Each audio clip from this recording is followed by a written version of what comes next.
Hello, everyone. We've been talking about pipelines, and I'd like to expand upon that subject a little bit further. And the aspect that I'm going to explore is determining the level of damages that an owner would be entitled for compensation when a pipeline crosses their property. The damages basically fall into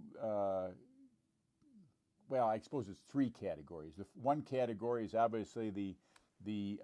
cost of the land that is being acquired by way of easement to hold the channel, if you will, that the pipeline will be buried in. But the two more important aspects of determining damages relate to loss of potential development, and the other is stigma with regards to the potential for explosion, particularly with regards to high-pressure gas pipelines.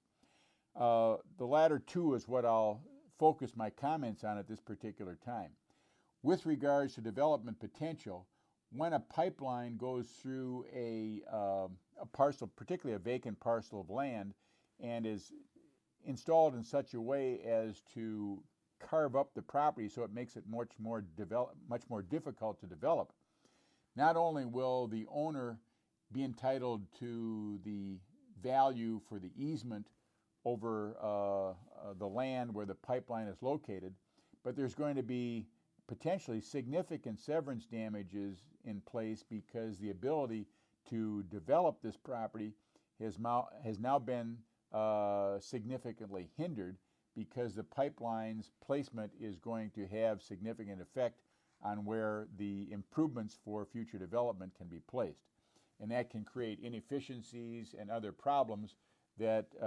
drive the value of the remainder parcel lower than it was before the pipeline was installed. The second aspect of the damages that is really kind of I think what we'd call an emerging area is that with regards to the potential for explosions. This issue, up until even as recently as a couple of years ago, had basically not been considered at all by courts anywhere. Now there are a few courts that have been willing to entertain the threat of explosion and the stigma resulting from that as an element of damages for consideration by a jury. I think as we see more and more of these explosions coming up in the news, as has happened within the last year, 2 years,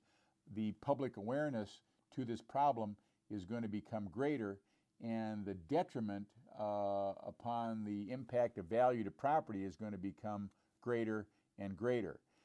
This will be particularly true with regards to development land where a high-pressure gas pipeline is installed, and the highest and best use for that property before the pipeline was installed was residential development.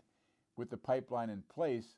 it may be very difficult now in the future because of the high profile of some of these gas explosions for this developer to effectively develop this site with residential building sites and have those lots being sold anywhere near the value that they could have received before,